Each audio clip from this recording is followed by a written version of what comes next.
I started silk screening when I was in college in the early 90s, and that slowly grew over the years. Now I work with artists like Fred, where it's a contract print for a gallery or somebody who's editioning the print.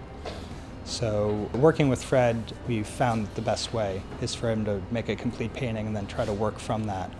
I take Fred's original painting and scan that into the computer, and then using the computer I separate out all of his different colors. There's one screen for every color, and the screen works like a stencil, basically.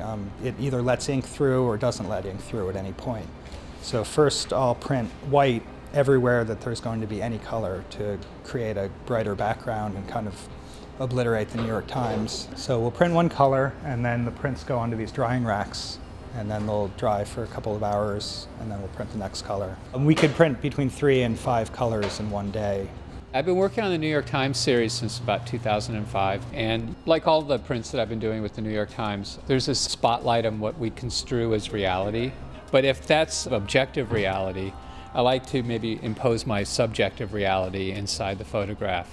In this case, these scientists that are applauding the theoretical discovery of the Hozon-Biggs particle, or the God particle, if you will, did sort of conjure up the sense of the cosmos, or this sense of this supernatural event. And so that explosion was also sort of part of what I was thinking about. So this idea of like this guy maybe holding the God particle and it blowing up and everyone applauding that just seemed sort of funny, but it also seemed sort of cosmic.